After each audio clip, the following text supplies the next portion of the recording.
President Trump embodied was a full-throated cultural rebellion against all the institutions of power that robbed their future. That robbed their future and lied to them in every corner.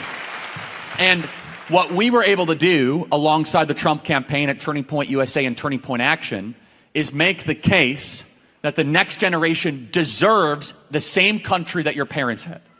And that these institutions that Kamala Harris largely embodied are not worthy of your trust.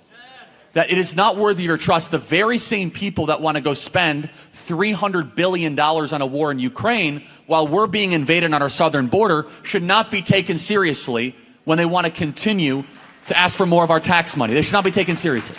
And so politically, we are living through this realignment where the younger you are, especially a younger male, the more conservative you are. And the Democrat Party has said this, Ezra Klein and David Shor, two very sophisticated lefties. This is potentially, everybody, an extinction event for the Democrat Party. This could turn, if this continues, this could turn California into a red state. And I'm not saying that. I'm not kidding.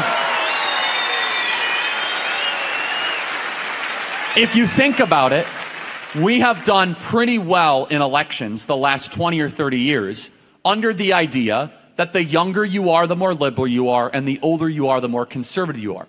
Imagine if that all of a sudden gets inverted. That if they start pretty conservative when they're 19, how conservative will they be when they're 30, when they own a home and they have kids? They will become even more conservative and resisting of whatever left-wing lie or promise of the Democrat Party.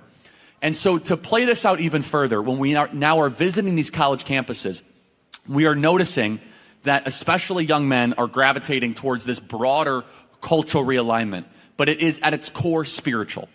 And that is why I love what Jack talks about, because this is not just about politics. Politics is a means to an end so that we can live in a free society for liberty, because liberty is not man's idea, it is God's idea. And God wants us to live free. John 10:10, where there is the Spirit of the Lord, there is liberty. We see right now that the Democrat Party is the embodiment of every ancient pagan idea that the Bible was written to refute and that we challenge all throughout the scriptures.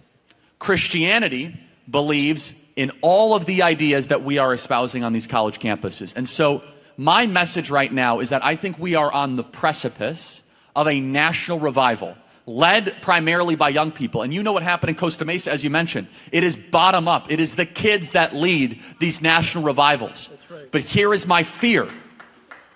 My fear is that most of the American church is completely uninterested in this moment.